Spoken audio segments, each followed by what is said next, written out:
Hi, YouTube. We're live. There's Boris. I look so tired. So it is an hour away from Friday the 13th. I know that every Friday the 13th you watch all the Friday the 13th movies. It's the truth. If I can get Friday the 13th off, I do the same. We've reviewed a bunch of beers tonight. It's just the two of us left. You can hear Simon snoring over there. So I figured, we might as well chat a little bit about Friday the 13th, our favorite parts of it and stuff like that. Things like that. What a good idea. Seeing as it's starting up. So the movie series went on for a long time, and then there was the offshoots like the Freddy versus Jason and stuff like that. So I guess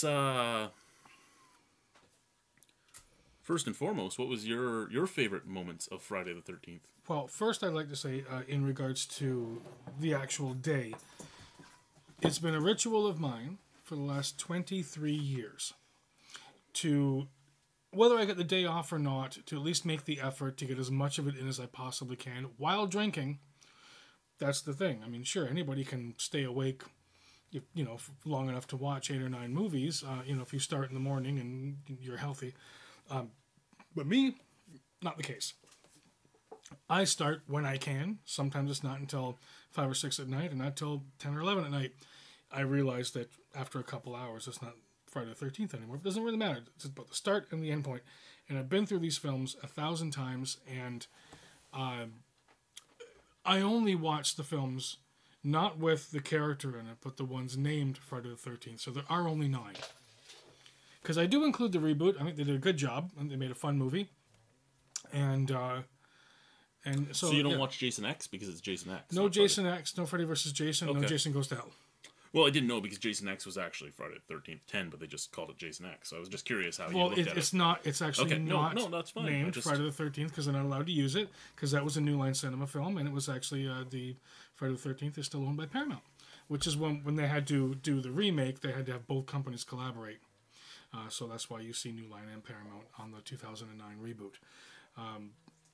But that being said, 9 movies, that's a lot of time to spend sitting watching movies. So out of the last 23 years, the last time it was October Friday the 13th, which is what we get this year, was the first time I had seen all movies, front to back, all 9.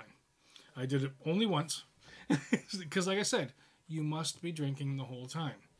And there was definitely power in Fireball.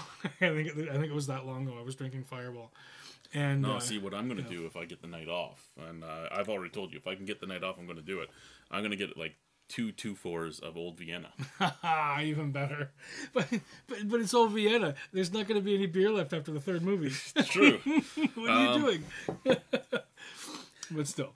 Now, there's been a lot of different people that have, 3 or 4 people that have played Jason.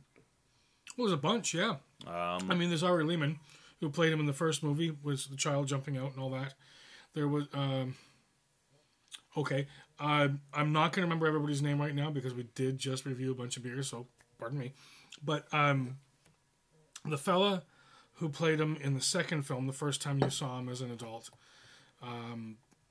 there was the old stunt guy, I think it was, that played him in the 3rd movie.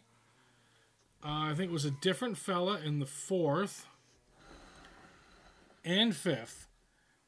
And then... No. I think it was... I don't remember. Anyway, we didn't get the one everybody thinks did them all until number 7.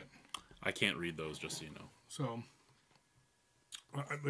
anyway. I believe it was Jamie saying something about which one he has seen. Oh, fair enough. But everybody thinks that Kane Hodder was all of the Jasons. And the reboots, he wasn't even in it. No, he wasn't at all. And he was mad about that. He went on a big Twitter tirade about how they wanted Jason to look like a pussy. Yeah, I don't think that was the case. I just think he was unwilling to admit that he wasn't tall enough to stand up to Robert Englund. I'm not saying that's not like a metaphor. I just mean Robert Englund was like a tall, lanky dude, and actually Jason didn't look as intimidating next to Robert Englund when they did Freddy vs. Even Jason. though Kane is a much larger dude, he's shorter, so he doesn't. 100%, yeah. He just has that stocky look. It's like me standing up against, like, say, I don't know, some basketball player. Same thing. Yeah, right. So like I got the mass, the girth, but he's he's tall as fuck. I just loved the movies. Some of them were over the top. I mean, there was just there was a time where Paramount was just like, hey, got an hour, let's make a Friday the 13th movie, which is fine because they had a formula. Formula worked. Their formula worked. They were just making less and less money. I keep looking back trying to see where they are on the shelf, but I'm blind and all that. I did see them earlier, because you've got the box set, right? I believe so. So it would be here we are. That's where they are, right here. So if you want, I think I have Jason X beside it. I think the one I'm missing is Jason Goes to Hell. Yeah, because that wasn't in the box set. So you've got your 2009, right, and then you've got your box set of the original Paramount, which this is what I have sitting next to my TV tonight, because I know that as soon as I get home from school tomorrow, I'm going to start my shit. Yeah. So I mean, what do we have here? There's a doc, extras. Right? There's some extra stuff. There's a doc. Yeah, this is the featurette and everything. What do we have here? This is part 6 and 5. 5 and 6, yeah. Yeah. So Jason lives when he comes out of the fucking.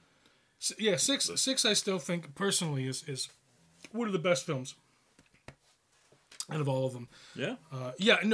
For 100%, based on the fact that was really the birth of the modern Jason Voorhees character. That's when they made him a zombie. It took them 4 movies to kill him, 1 movie to make you think he wasn't dead, in the beginning of the 6th one to let you know that he actually was dead, right before they brought him back from the dead, which made him a zombie. And that's the Jason that we all know, the one that's just a monster, an absolute monster.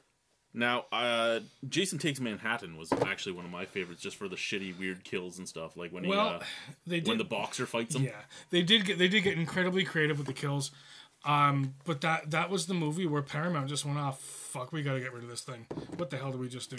Because there's some pretty horrible scenes. The plot is just fucking devastatingly wrong. Like, it's just horrible. I mean,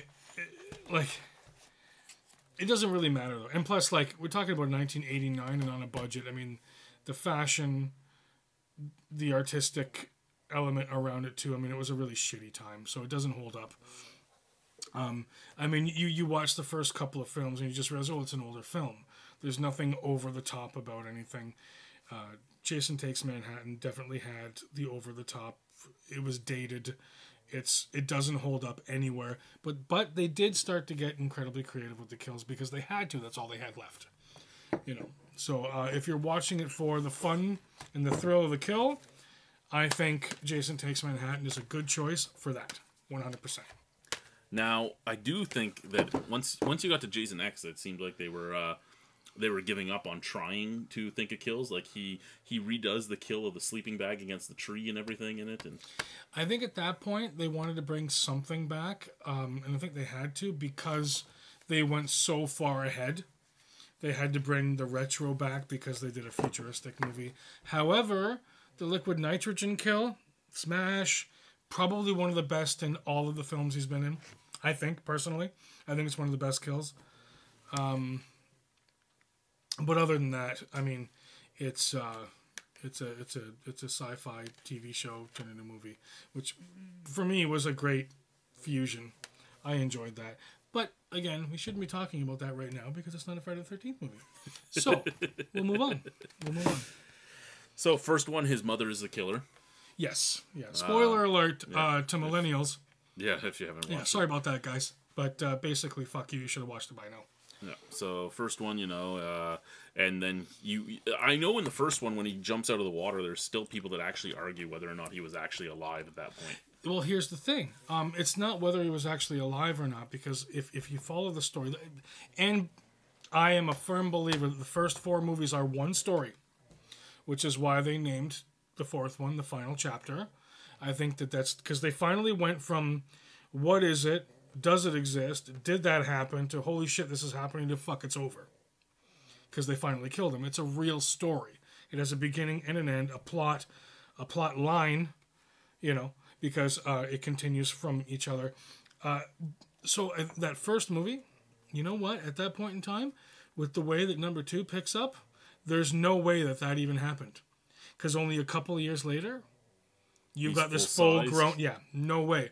That was a full-on hallucination / maybe premonition, or sort of like some kind of supernatural awareness that, like, no, it's not over.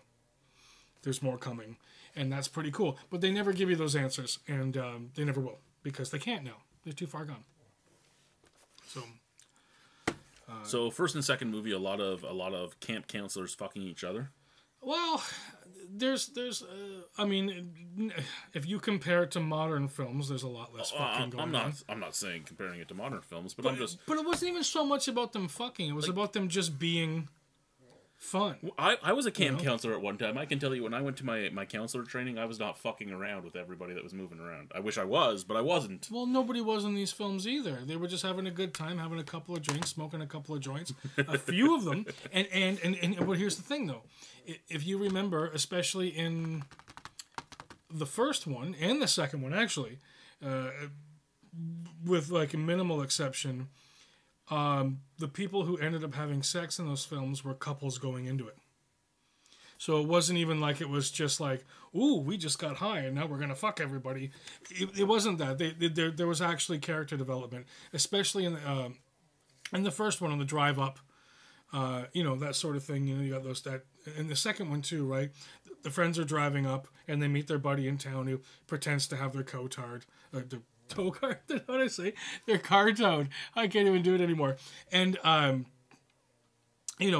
there's couples within that, and even in the third one, there's like people trying to set each other up. There's like kind of couples. One of them is even pregnant. Like, so like it's not really the fact that it's not as cut and dry as it's a bunch of teenagers or camp counselors fucking all the time. That's not really what it was. There was like regular relationships going on. People overlooked that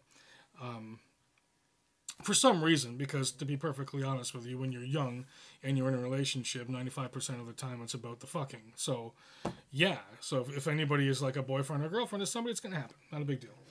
I think that stigma should go away from those films because but I'm over it. So 3 and 4. Wow, 3. I had the privilege of seeing part 3. Now, I don't know if you know this or not, but they invented a new version of 3D for that film. No, I was unaware. They did, yes, because the whole blue and red scenario wasn't good enough. They were just like, no, we need something else. So they invented a completely different thing where they had adjusted 2 cameras, and you'll see it in the documentary. You can watch it. So you've got one camera here and one camera here, and then they put them together. So there's this kind of like... There's an aspect thing, and things really jumped out at you. I had the pleasure of the 3D festival in Toronto, probably about,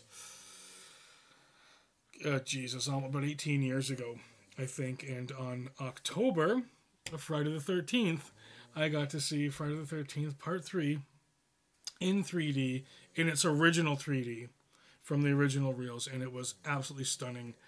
It's still...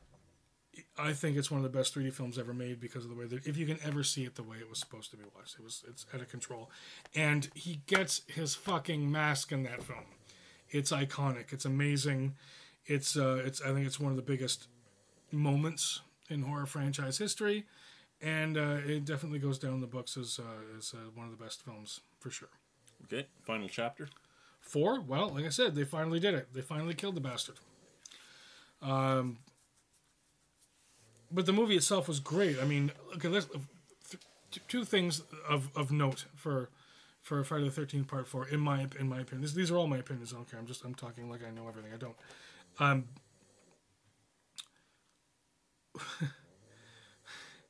You've got seemingly in title the final chapter, the end of a franchise. So people are anticipating the big finish. So that's great marketing. You go into it, it's building up, and everything's fantastic. It takes place literally right after the end of the third film. picks right up. Like they show that scene where he gets the axe in the head and falls down, and they pack up his body and bring it to the hospital. 10 minutes later, he sits up in the hospital and starts wreaking havoc again. Like it's bam, bam, bam. It could be one movie. It's amazing. Crispin Glover's dance. We have to talk about that. I mean, you know what I'm talking about, right? Yes. Okay. Maybe one of the best things to ever happen in front of a camera. So, yep. Now, was it believable for you that, Tommy Jarvis was such a badass against I don't think he was a badass. I think he was scared as fuck. And when people are that scared, whatever. Okay. Fear's a magical thing. What do we have? A New Beginning is next? And the last thing I was going to say, pardon me, Okay, go ahead. About the final chapter is it was the introduction of Tommy Jarvis, which we had in 3 films. So this was the only reoccurring character other than Alice from the first film who we saw get murdered in the beginning of the second. So I think it was the only reoccurring character in any of the films other than Jason and his mother. So that was kind of a big deal too. So yeah, A New Beginning is next, and that's when he comes back as a zombie. No, that's the one where it isn't even Jason. Oh, that's right, where it's the other guy. Yeah, it's actually the ambulance. The ambulance fellow. driver. Yeah, the EMT. See, it's been so long since I watched these. I haven't done this on the last Jason. So they take poor Tommy Jarvis. They think he's nuts, and they put him in a home with all these other people that have issues they need to sort out. And then somebody preys on that and starts acting like Jason. And that's also the one where the fat chocolate eating guy gets killed. Yes, but not even by Jason, by one of the other people. One of the other halfway house kids. Yeah. So it's an incredible horror film, a slasher film, and a good story. Very reminiscent of the mid '80s. Things like you'd get like Sleepaway Camp, where people start dying, and there's this funny twist at the end. And the funny twist in this film is that it isn't Jason Voorhees. It's an EMT. It's an ambulance fella who's gone off his fucking nut. And thought he could get away with it because everybody would just sort of assume it was Tommy, right? Yep. They changed the mask. They put the blue on it instead of the red. That upset me as a fan, just a little bit. But I think that was a symbol of it was a new beginning. It was a new thing. It was something different. They almost gave it away, But overall, some good tits, some good action, some good laughs, and it's definitely a part of the series. It's in there. It's in there. Jason Lives. Well, once again, I think for me the first thing is you don't dig up a corpse. Just leave it in the fucking ground. Well, when you're Tommy Jarvis and you think you killed somebody, and then some asshole shows up pretending to be the guy you killed, and you were obviously in probably PTSD, I imagine, is what was his issue. You want to make sure, and that's exactly what he says at the beginning of Jason Lives, is they go straight to the cemetery. Him and his buddy, they leave that home. Unfortunately, played by different actors, no continuity, but whatever. Hey, you got an hour. Let's make it Friday the 13th film. So, they show up, and yeah, I mean, that was a believable scenario where he wants to see the corpse, light it on fire, and just get it the hell out of his life forever. Losing your shit and stabbing it with an iron rod, believing that somebody of a medium stature and a regular human being would be able to rip an iron rod off of an iron fence to do so in the heat of passion. Really oh, okay, could have been really rusted, yeah. These are all things that it's fantasy, right? So I mean, you got to want to have fun, otherwise you're going to hate yourself. And if he didn't stab him with the metal rod, maybe he wouldn't come back to life. Well, he wouldn't have, because he obviously needed that lightning bolt to hit it, didn't he? Right from Frankenstein. Which is classic, and we all understand this because it's been driven into the back of our heads as something that is totally feasible. But other than that, I think that I don't remember the fella's name. I think he retired shortly after. He was an old stunt dude who played Jason in that film. But he pretty much nailed it. That was the model of Jason. He was the first zombie Jason. He did the head tilt in the proper way, and he had the stature, the big heavy breathing. He did everything properly. This one had the right mask, right there? right? And What's that? what's it? I have only seen tomorrow night. Good. You should watch some more tomorrow night. Watch them all. Watch as many as you can. In fact, if you have enough time, watch 1 to 4, like sort of marathon 1 to 4, because that's a full story. That's one whole story. That's great. That's like a season, like a TV show season. That's the best way to do it. But anyway, so this is the first look at modern Jason. I mean, he's the undead, right? And he's treated as such too. Like in Tommy, he's one of the only survivors of the entire series, because he defeats Jason. He defeats in a personal battle, and he lays him back to rest in Crystal Lake and walks away from it. And we never hear from him again, and he never hears from Jason again, which is interesting. So I think for me personally, number 7 was my least favorite of all of them. Least? Yeah. Interesting. And that is the New Blood, the telekinesis levitation one. Mm-hmm. Your thoughts, since... Well, first things first. I knew it was going to get sticky after seeing 6. It has to. You've just turned your main character into a zombie. So now you have a supernatural character.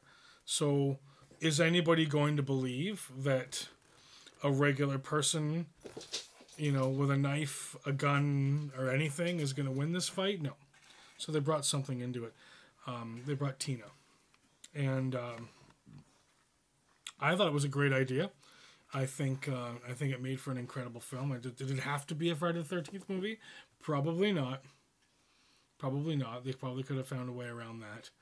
Psychic versus any monster probably would have sold just as well anywhere. But if you break the movie down, kill by kill, they gave him different weapons. They took away from the knife, the machete, and the axe. He used all sorts of fun shit. So, as a Jason fan, Friday the 13th Part 7, The New Blood, is a shit ton of fun just to see him do some new shit. And now we've got Kane Hodder, who's just killing it, right? Literally. Now he's taken his model example of what Jason is supposed to be and just making it happen. Right? So... I didn't realize that he didn't come in until 7. He did 7, he did 8, he did 9. He did Jason X, did he not? No. I don't... Yes. He was X as well. And it was after that they switched. It was Freddy versus Jason where they had to move it. Yeah. Okay, so we sort of talked about Jason Takes Manhattan. I think that one was fun. Especially when you figure that he's on the cruise ship hiding in the fucking engine room and shit, killing people. And then just walking down Manhattan streets with all the fucking Manhattan gangs and stuff and just fucking shit up there too. I mean, walking past the gang, pulling the mask up, scaring them, and walking down the street. Why would he even do that? Why? Horrifying. Just horrifying writing. Like, it was so 1989. It sucked. Sure, of course, I mean, when you have the opportunity for a super strong uber killing machine zombie to fight a boxer, you're probably going to want him to punch his head off, because, like, that just seems logical to me, so, I mean, I can't dock points for that. That also tells you just how strong Jason is, because, I mean, most people can't even cut a head off with a sword. Yes. In the first swing. Yeah. There's been a lot. I mean, the skull crushing is definitely the best display of the strength. But I mean, there's been a billion things, just being buried under stuff and barreling out of it, whatever. But yeah, Jason Takes Manhattan and probably New Beginning. I'll say I could probably, if I wasn't so hell-bent on watching all of them all the time, I could probably do without 5 and 8. I'm not going to lie. Not that I won't watch them and not that I don't like them. It's just when I'm spending that much time and it's difficult to get through things, I know what I'm going to cut when I have to cut. The remake. Friday the Chainsaw Massacre has eyes. That was That's probably the best description. and I've ever heard. anybody who's a horror fan knows exactly what I mean when I say that. And if you're not, let me explain. This was Friday the Chainsaw Massacre Has Eyes. I mean, let's take a look here. Who was the director?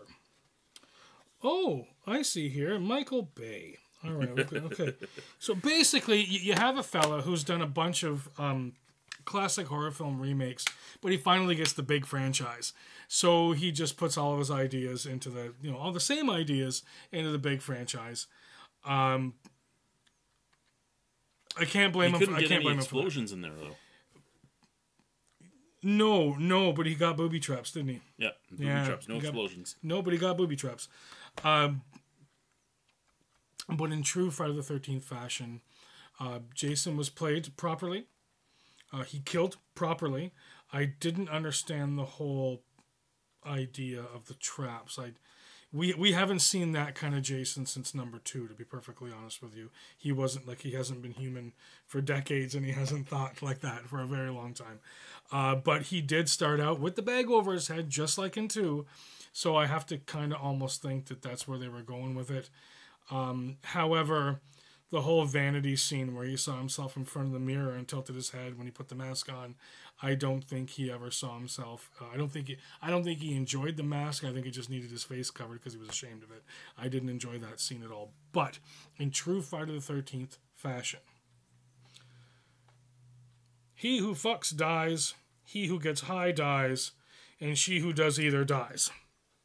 Now, it worked, and I think one of my favorite scenes, I think they did it, I think personally, just for me, was, the motorboat skiing thing, and she's hiding under the dock, and we've seen this beautiful woman's tits for a while now, but now she's on the water. It's been 5 minutes since we've seen her tits, and then she dies. You know what Jason does for us?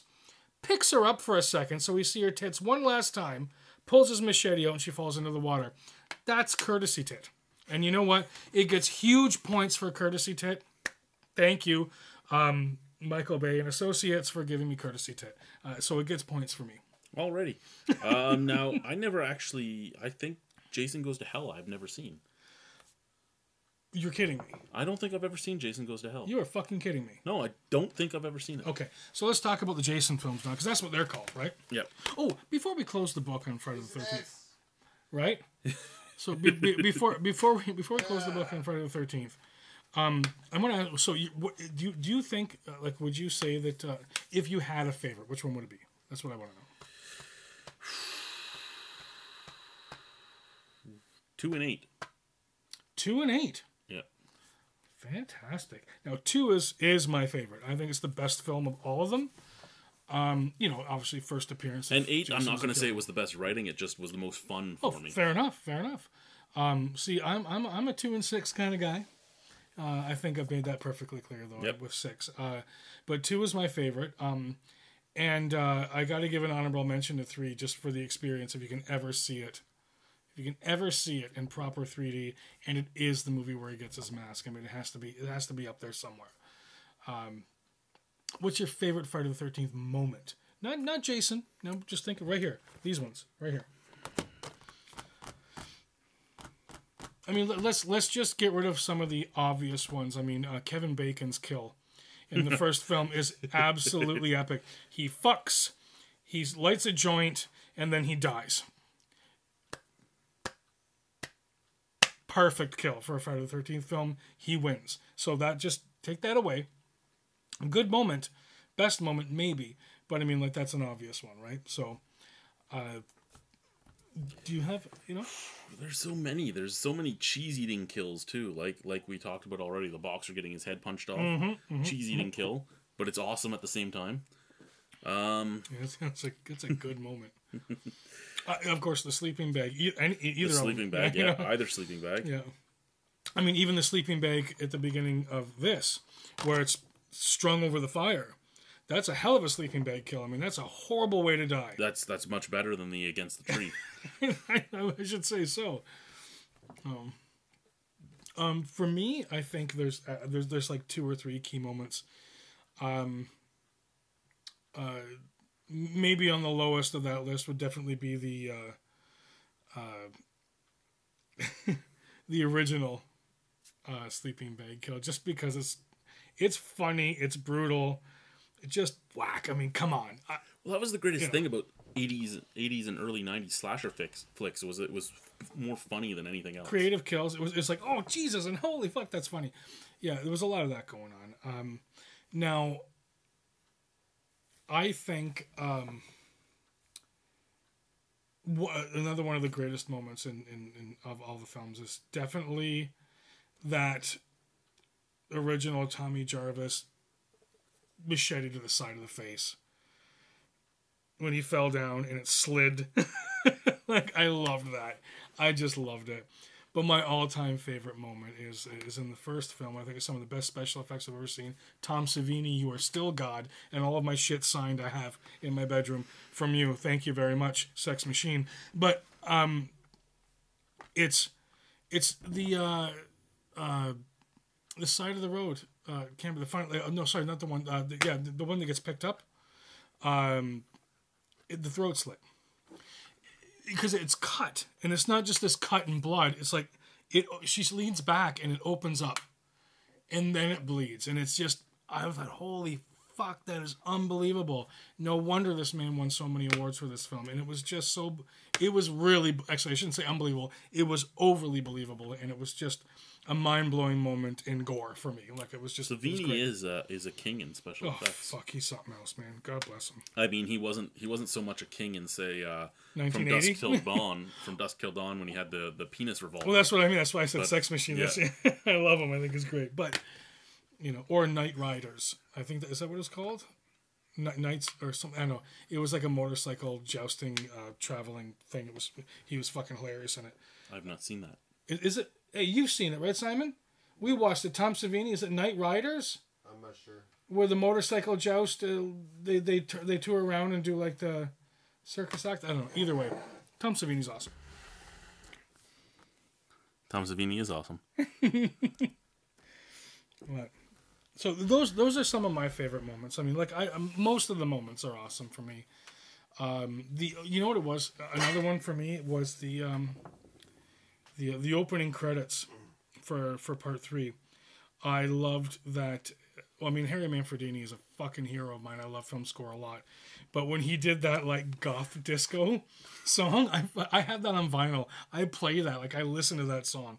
It's pretty great. Does it call Paul from his house? No, it doesn't.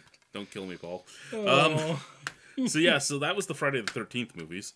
I'm actually surprised that they didn't keep making more reboots of it because, I mean, this made some good money. It didn't make amazing money, but it made good enough money that they could have made another one. It's about as much money as a horror movie can make in 2009. Yep.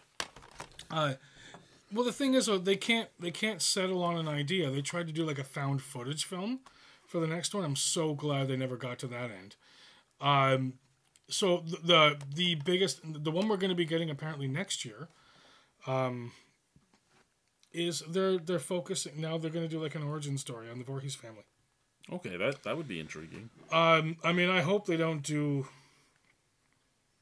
like a Rob Zombie Halloween absolute shit show for it, because that sucked. Sorry, I don't care who likes that. Fuck you guys.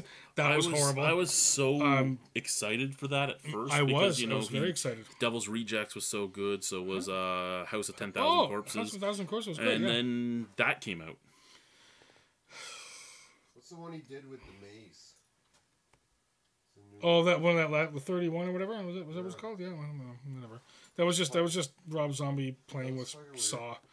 Basically, is what it was. What was it called? Was it 31 or something like that? There was a number, right? Yeah, 31. Yeah, blah blah. I'd have to look that one up. You know what it was? It was actually like it was like Saw and Running Man.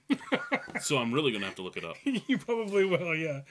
But anyway, that being said, moving forward. So Jason Goes to Hell. So again, I've not watched Jason Goes to Hell. Okay, this movie is wicked fun because like they start the film off the same way as every other film. Basically, right? First kill, out Camp Crystal Lake, hot chick gets naked, Like right away, they just don't give a fuck. They're just like, here's some tits and ass, and you're like, oh, what the fuck? Basically, like honestly, like because they waited years to make another film, right? And sure enough, Jason shows up, and she dive bombs out of there, leads Jason outside to full on military, and they fucking chop him down. Grenades, guns, rocket launchers, pieces. This is what everybody always said. Like, well, if everybody knows he's there, why don't we just blow the fucking shit out of him and take care of this business? And they did it. But then they give you a story about why it wouldn't work. They give you a backstory about his mother and his family. There was a book. There was some dark arts going on. I think she tried to use it to protect her son, who was obviously, like, fucked up. And she wanted to make sure that he was going to be safe, but I don't think she realized that it meant that she was going to be, like, eternal. That sort of thing.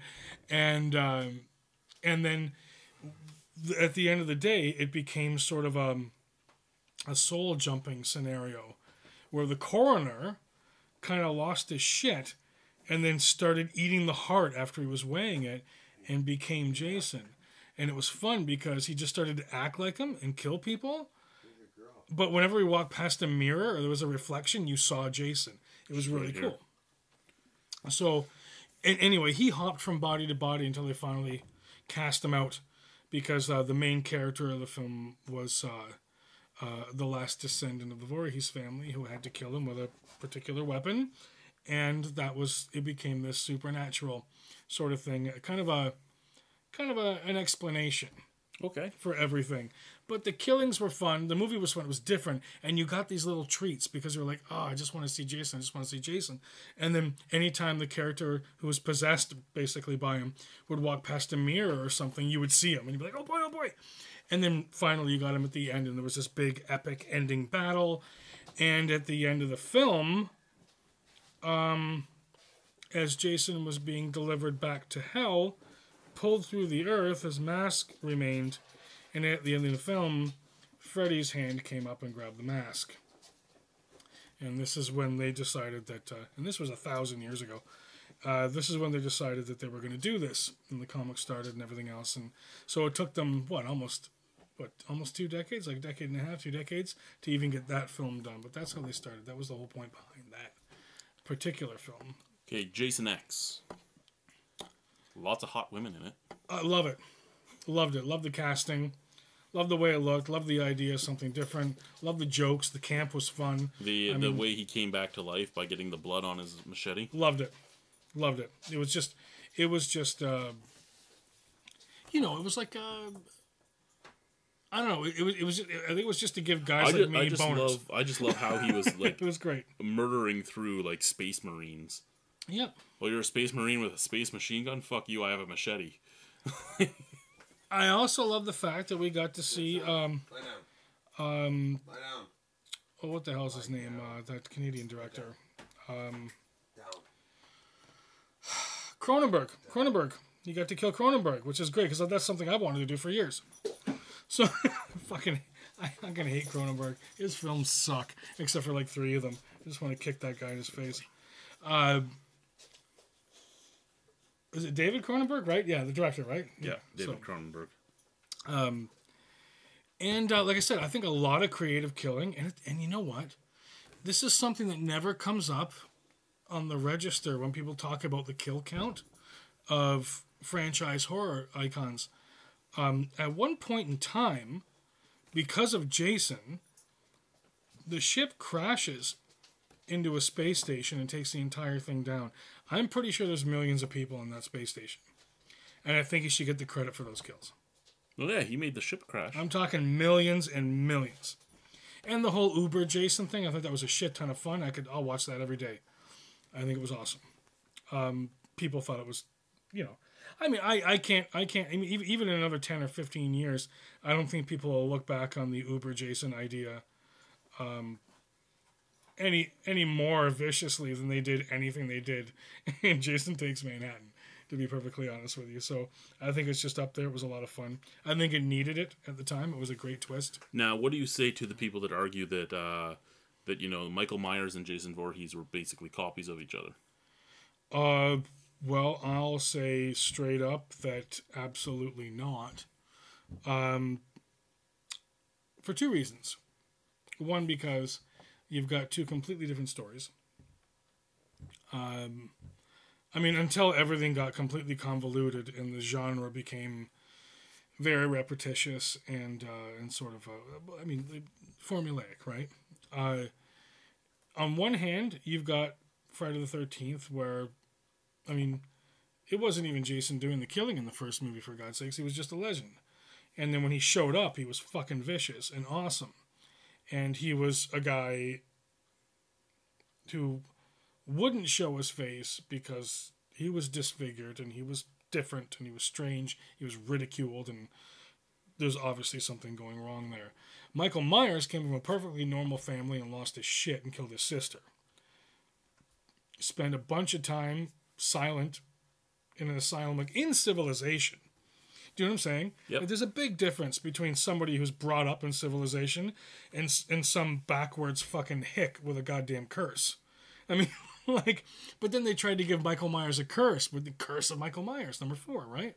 And then they tried to give Jason a family and a history in Jason Goes to Hell. So it did become a bit convoluted.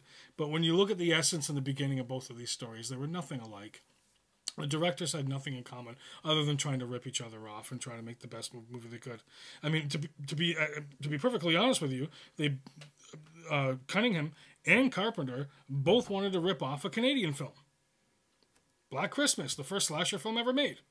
So John Carpenter was like, okay, well, here's the deal. We're going to talk about ripping off. And he admits it 100%. The guy wanted to make some money. He was like, well, here's this tiny film that did a bunch of money. He's like, oh, well, let's just take the same concept, use a different holiday, and make another movie. We could do it for like a couple $100,000. And they did. And it made millions and millions and millions. So they ripped off that. And John Cunningham, who worked with Wes Craven on his first film, which was Last House on the Left, was like, hey, so this kind of movie's a thing. Like, and he got this great idea, and then he went on, and so I don't know. I don't think you can point the finger at anybody ripping anybody off because it was just so tightly packed at a time where the market was completely unsaturated. I didn't really start hearing that until into the 90s when, they were making like the upper numbers of the Halloween movies where he was basically a zombie himself. And exactly. I mean, let me put it this way.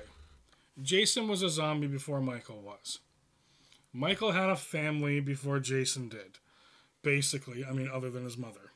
Michael used a knife, Jason used a machete. And an axe.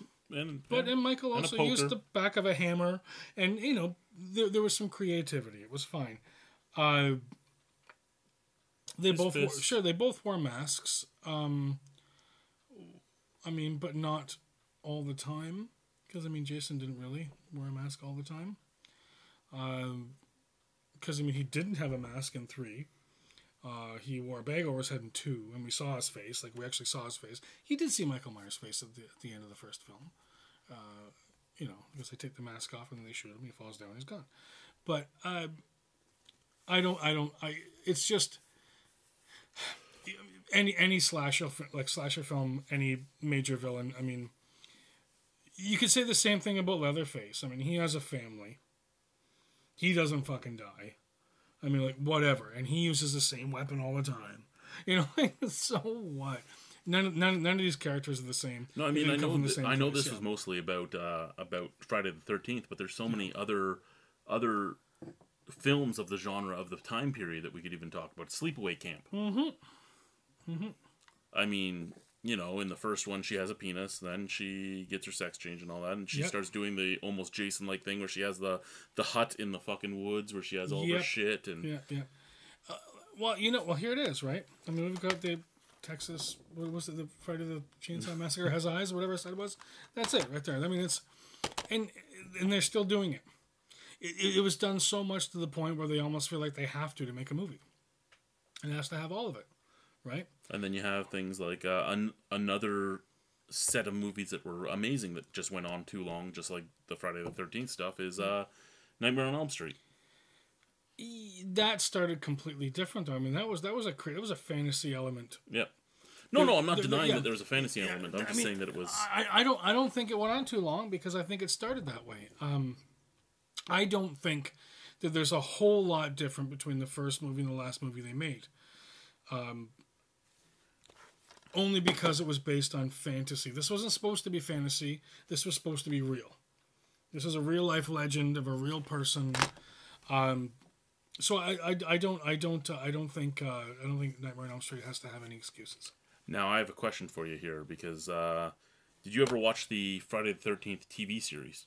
Of course I did. Yeah, I've got them all at home. Okay, just Love checking. A lot of people didn't even know it existed, so you know. Well, I think less people even know that Nightmare on Elm Street series existed, because at least Friday the 13th had a few seasons, in like 4 or 5, I think. But it was funny. Well, I like all those shows because the Friday the 13th series was pretty much, Warehouse 13. It was Relic Hunter. It was Indiana Jones. It was X-Files. It was all just the episodic chase after what's making something weird show. And I loved it. I thought it was great. So, I mean, I don't even know why they called it Friday the 13th. To make money off of it, basically. Yeah, well, But then again, like, why did they name Halloween 3 Halloween? Because that had nothing to do with it either, right? So, I don't know. I guess that was just sort of a thing people did eventually. But, is there any other weird series that we can talk about? Weird series? Well, weird horror series. I'm looking back series. Here. I have so many of them that... Well, I mean, I think a lot of people want to talk about Hellraiser these days because there's been a whole lot of talk about bringing Douglas Bradley back into the role of Pinhead and them trying to get a new film out. It was supposed to be out this year, and something happened with the script, and they pulled out. Douglas Bradley was on board, so was Clive Barker. And we still didn't get a movie. If there's anybody out there that's even alive watching this that gives a shit, wouldn't you guys want to see another Hellraiser movie, especially with Douglas Bradley, like back in the role of Pinhead? I think that'd be great. We have one person watching us right now, and that's fine, But I think number 1 is the only Hellraiser I have here, to be honest. Well, because and that's another thing. Like, see, there's a bunch of films where I think they work really well together, like 2 or maybe even 3 as one film. Because when you look at Hellraiser 1 and 2, again, it's like the night after. They could be one movie. Halloween 1 and 2, same night. They take place in the same night. Fucking spectacular. That's how you do a goddamn sequel. So I guess going one, because this Friday the 13th is in October. I guess what would be other horror movies you love? I mean, wow. If we're going all the way up to modern stuff, I think Drag Me to Hell was the modern horror movie I liked the most. It's a fun film. For me, I think I had a lot of fun watching Trick or Treat. Okay. I like that little bag-headed creature. I don't even. Pumpkinhead. Does he have a name? Pumpkinhead was okay. And the Leprechaun series is another. The Leprechaun series is hysterical. It's just. I have a bunch of them, not all of them, but I have a bunch of them. I don't have. I was gonna say the only one. I don't have the hood or back to the hood. The only one you need is Leprechaun on the hood. It's the only one. I have all of them up to that, one, and I don't have the hood or back to the hood, but I have Leprechaun in space. Oh, good. Okay, as long as you've got Leprechaun in space, that's good. Now we both enjoy Cannibal Holocaust and Cannibal Ferox. Yeah, 100%. Now the Lucio Fulci zombie series was a lot of fun. I think I have Zombie 2 back here, the one where the shark fights. Yeah. Well, that's Lucio Fulci's Zombie. It was Zombie 2 somewhere else, but Zombie 2 was zombies in Italy. They finally got there into town. But it's weird. Some places it's 2, and some places I think it's the North American printing that's Zombie 2. Yeah, I don't know why. Because then what the fuck is Zombie? Do we have something called Zombie here? I don't know. Okay, I don't know. And of course, there's the Romero films, right? All of them except for Diary of the Dead, I enjoyed.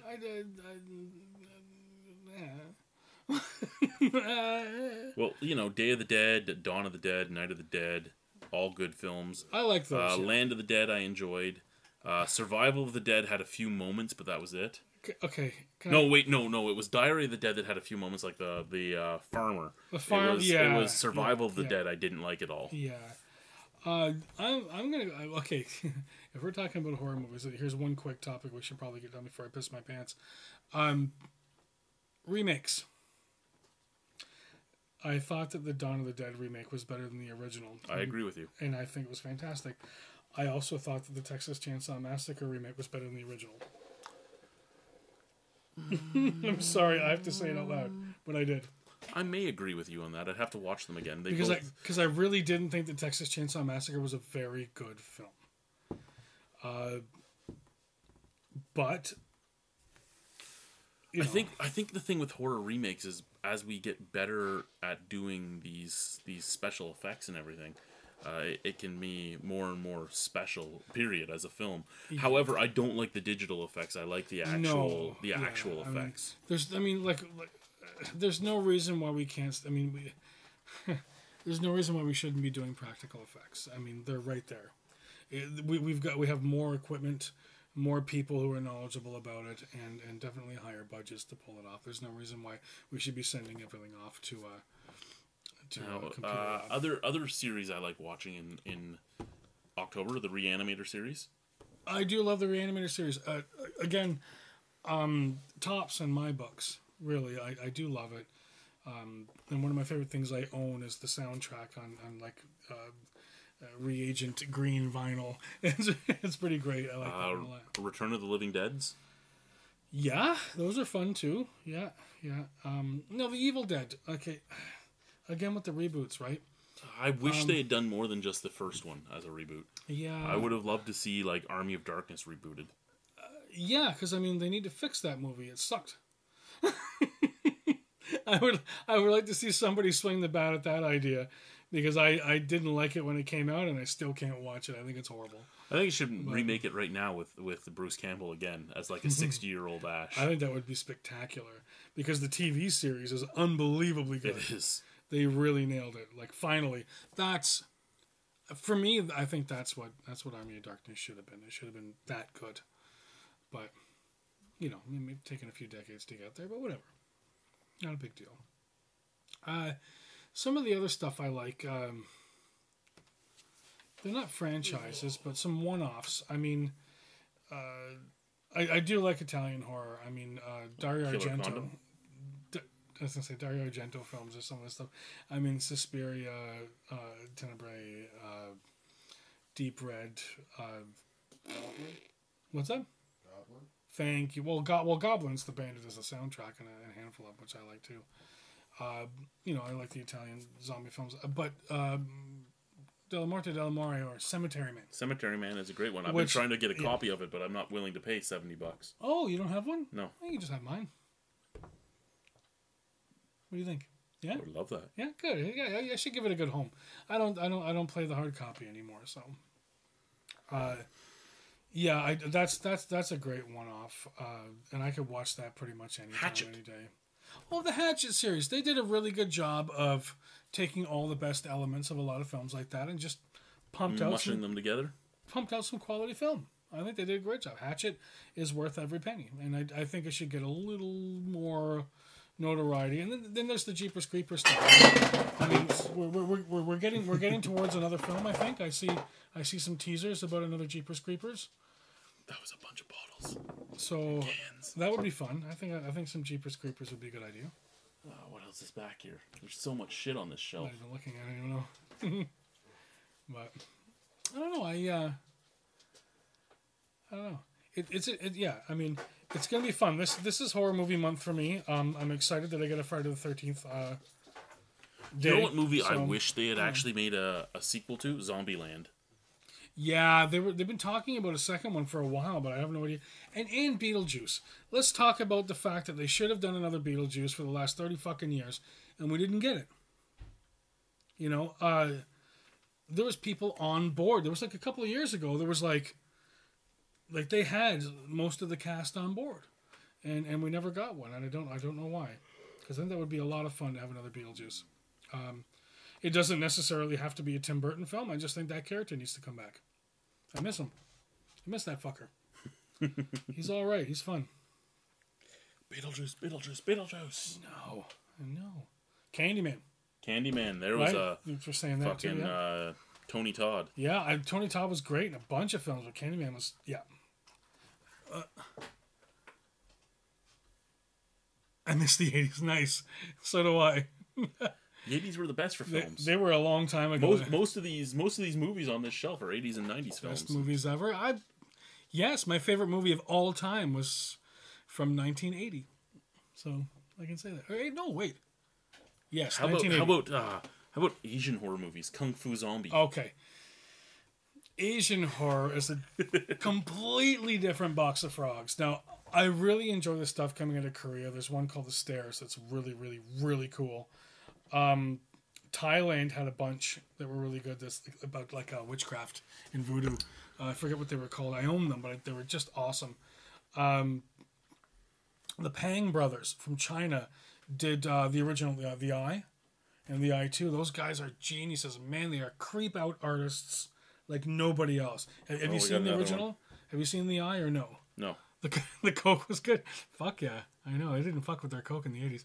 But the Pang brothers did a good job on The Eye. Like in the second one, there's a stillbirth scene in a hospital elevator in The Eye too that is just hard to fucking watch. Bravo. Love those guys. Asian horror is good. Of course, I'm not even touching the Japanese stuff because I think most people know about that. So that stuff's fucked up. And a lot of it's very popular now too, right? So, you know. It wasn't before. It's become popular. It has, yeah. North Americans have become a lot more accepting of Japanese stuff, so it's good. You know why the stillbirth scene is hard? Okay, I feel a bad joke coming on. No, I don't. Please tell me.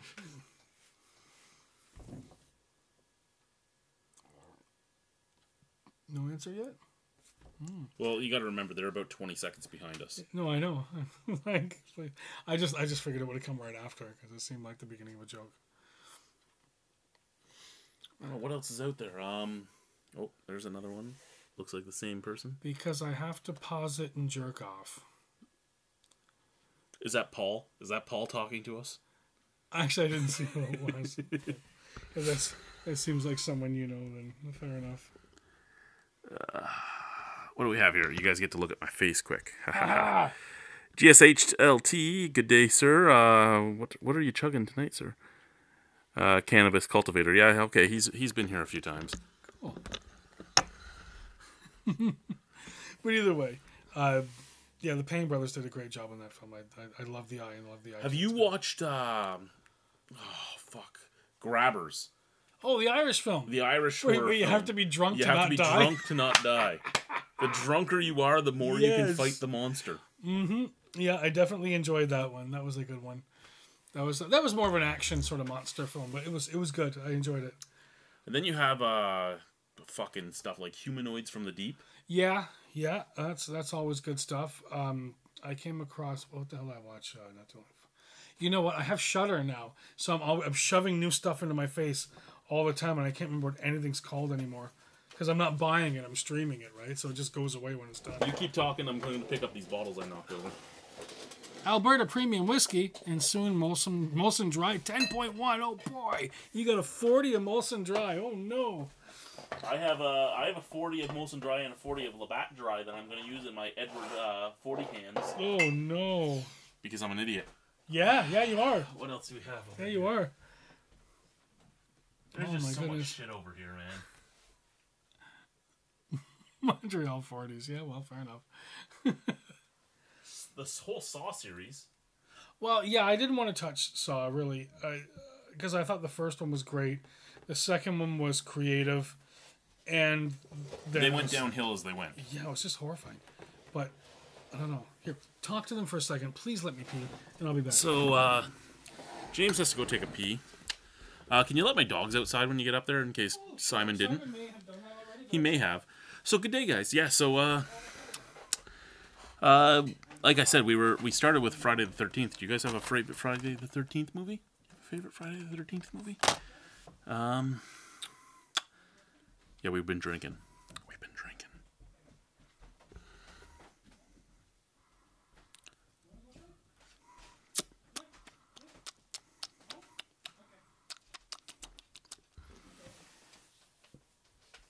else do we have?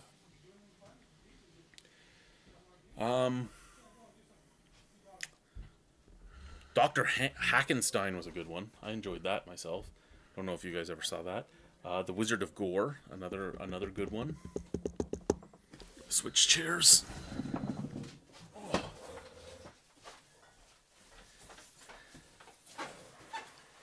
Oh. Sorry, buddy. No worries. You're the one that has to work early in the mornings. No, I don't. I'm off for 4 days. No, I know, but I'm just saying that's why you're tired. You had to work early this morning. Oh, yeah. So, for those that didn't know, here's the punter. He's here. I'm like, fuck, I'll let James hang out for a bit. I'll have a nap. Yeah, well, we just started drinking and talking about movies. I need to get John Wick 2. Now this was one that I found hysterical. I love zombie movies, so when I found Juan of the Dead, which was a Cuban zombie movie, I mean, how can you go wrong, right?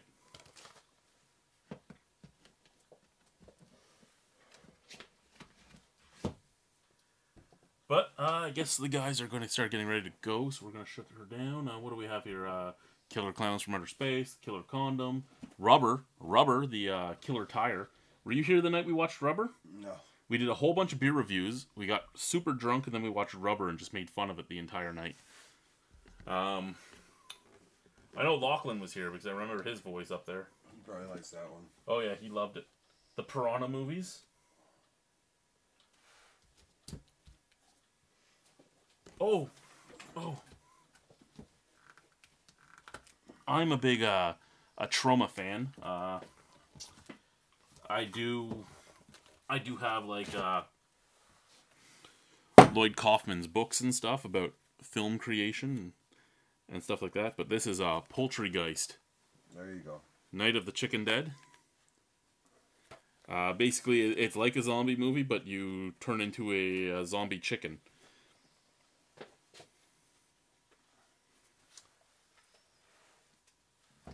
Oh, and that one right here. So we'll walk upstairs. And we'll go say goodbye. There was a comment that was just made. Let's see here. Oh, GSHLT.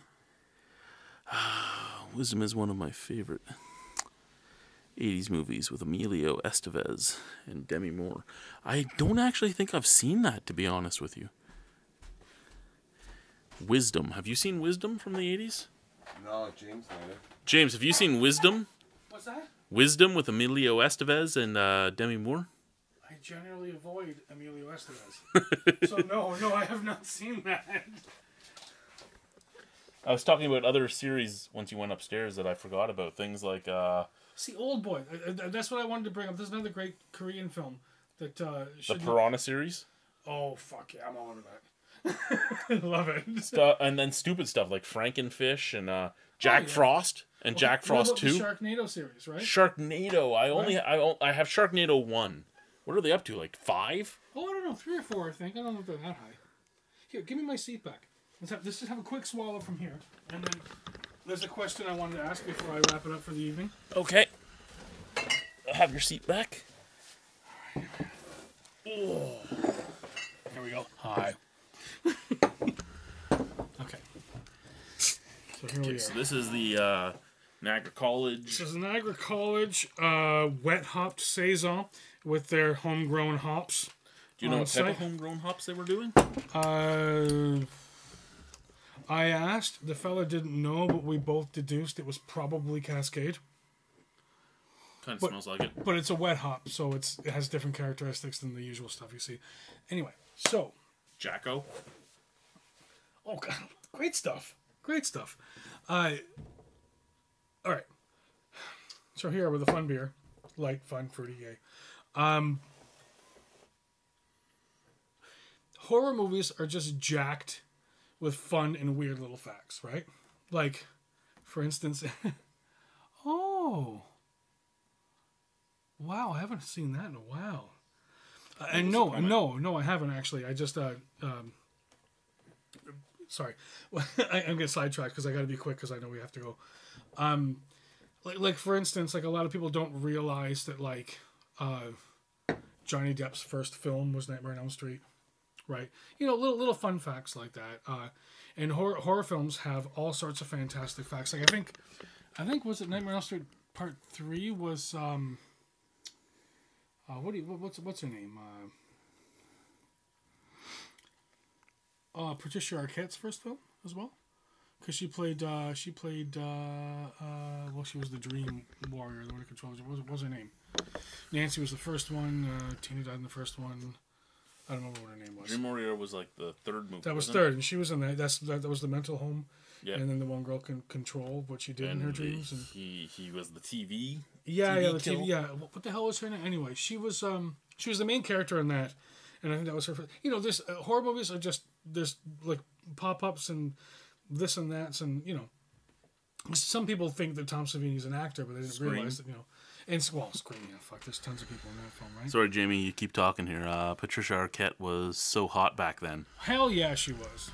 Hell yeah, she was. I'm so jealous that you get the Bite House beers. Bite House. Very nice. Okay, so what was your question?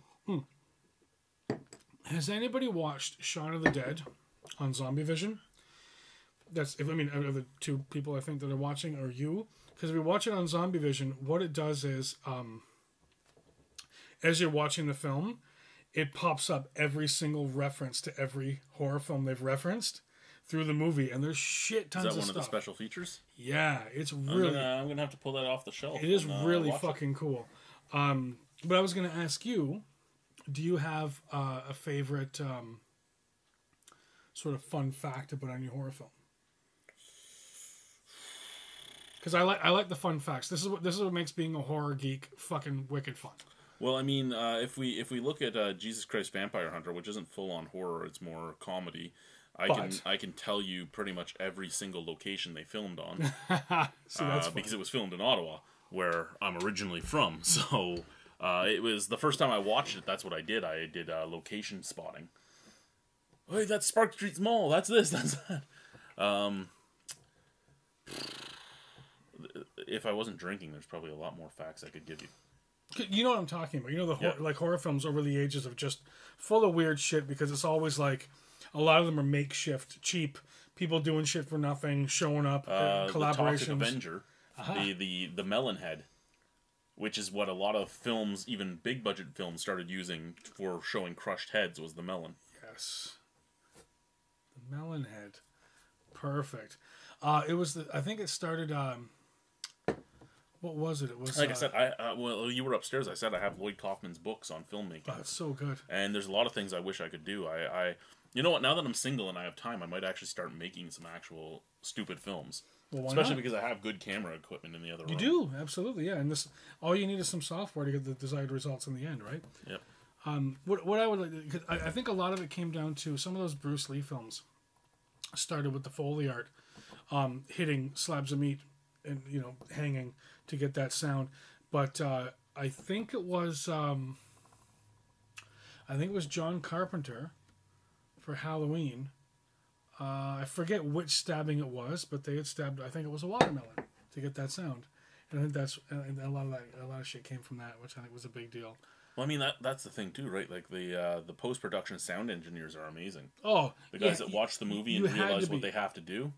They had to be. Is that James talking again? Basement beer. Yeah, the basement beer is Jamie. Oh, okay. Sorry, Jamie, I'm pulling you closer while do it. While this James talks. It was the early action films that came up with a lot of the Foley art. But the thing is, though, there was very little put into, well, unless you were like a master. You'll play Anticorp in a film if I need a killer. There you go. See? There was very little put into plot development, art direction, and well, I mean, set design. Anyone that watches our films, right? I'm not trying to segue fully, but because of what GSHLTV there just said, anyone that watches my videos knows that I don't put much into them. I really don't, but it's beer reviews, right? I don't care. It is what it is. Yeah. But one of the things I did take in university was film studies and film creation and all that, and I have a bunch of books about filmmaking, and it is a passion of mine. I've just never been able to do it because between my ex-wife and my kids and stuff, I had no time. And now I would probably like to get into it again. I think you should. But what I was about to say in that regard is, because there wasn't a whole lot put into that, it really came down to audio-visual effects. And I think that even though that they're not praised... My dogs just came inside. Fair enough. I was going to check it out. That's fine. They got the door open. So, I was going to say they don't get the praise for the audio that the visual effects do. But to be honest with you, most of the visual effects wouldn't work without the audio. You had to be audio experts. You had to be special effects experts. These guys worked hand in hand all the time. And I think that when it comes down to... films like that, it is a lot about the audio, and a lot of people don't realize. Now, I know we've been talking about horror films so much, but have you ever watched the Angry Video Game Nerd movie? No, I have not. No? The AVGN movie is awesome. It is, and he did everything low budget. Like, he was a guy that did film in high school, film in university, and stuff like that. And a lot of people hate it, but it has a lot of throwbacks to a lot of classic movies. He was a big classic horror movie and classic monster movie fan. So a lot of even the filming techniques he did were throwbacks to that, and then there's a lot of jokes about stuff like that. Like they're doing a car chase, and they're driving through like cardboard boxes and stuff. One of the characters is like, "What is with all these fucking boxes?" And that's because in films they would always have the cardboard boxes there to show things flying around and stuff. Yeah. And it's a pretty big deal, and as far as that's concerned, I think that. Some of my favorite audio has to be in...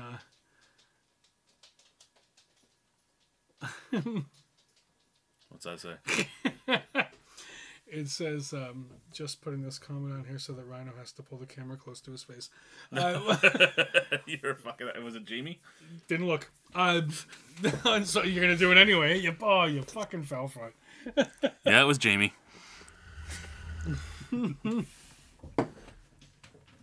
So, gotcha, yeah. But, I don't know, I think some of the best examples of that is in Peter Jackson's early work. If you listen to the sound effects on stuff like Bad Taste and Dead Alive, it's just... Those are two amazing movies, too. The sound is unbelievable. I don't think those movies get enough due for what they are. They're spectacular. Especially the lawnmower scene. I think the bowl of vomit scene in Bad Taste, it's definitely up there for me. So, I hate you,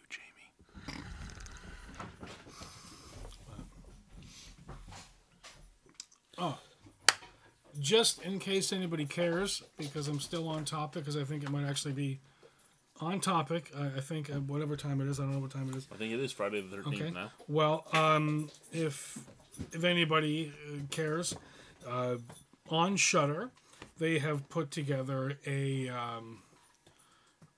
sort of a collaboration of all of the extra material that you would get from all the movies. It's actually a 6.5 hour documentary, basically, on the franchise. Predator is the best movie ever made. Well, you got me to say that out loud. Congratulations. You're supposed to say, this person says, and then it's not like you're the one saying it. I know, right? What are you going to do? So, there's lots of fascinating shit in there. I'm trying to incorporate that documentary into my next topic, indeed. So, I try to incorporate that into my ritual now. Because we're not getting any new movies anytime soon. Nope. But the fact that all this wonderful material is out there, that's an extra 6 hours onto a very, very long day anyway. But, sometimes I'd rather hear people talk about the movie than watch it again. So. Alrighty, guys, we're going to walk Simon and James out. So let's go for a walk. Simon doesn't ever say he has to go. He just puts his shoes on and looks at us. Gives us the stare. Not the stare. Oh, yeah. Anyway, these videos will be edited in the next few days. Not this one, because this one's online already. But the videos that we made tonight will be edited in the next few days, go up online. We're going to try and do this weekly or bi-weekly, get people together. So we'll see how that goes. And yeah, we'll get through these beers. We'll get the gang back together. We'll start doing stupid things again because, yeah, we're all older now and we all do stupid things still. But yeah. Ugh. Too many stairs. James is complaining about too many stairs, and I run up 10 flights of stairs at work. I'm gonna go at the front because my car's. Are you parked in the front? Yeah, because boy checked the whole fucking driveway. He took the whole driveway. It's a 2-car driveway.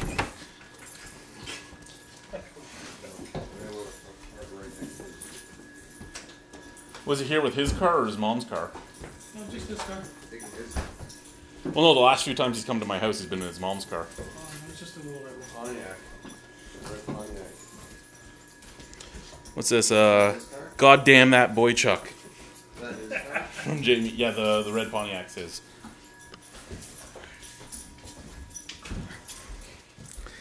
Yeah, I know. I have a giant driveway, Jamie. We could probably fit 3 cars in there if we really wanted to. Stay. Stay. What the fuck's this? Did you get new stuff? More packages. That's exciting. I got packages. That's my weights. Oh. Not the 90 pounders, the 45s. Oh, The 90 pounders are coming with my mail lady.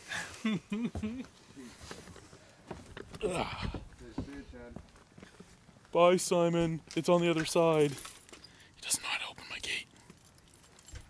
Hey, bitch. Here, I'll do it for you. There you go. Come here, octopus. Hey. See ya. Thank you, sir. Thank you. And bye, YouTube. Bye. We're going bye-bye. Thank you for watching. Bye-bye.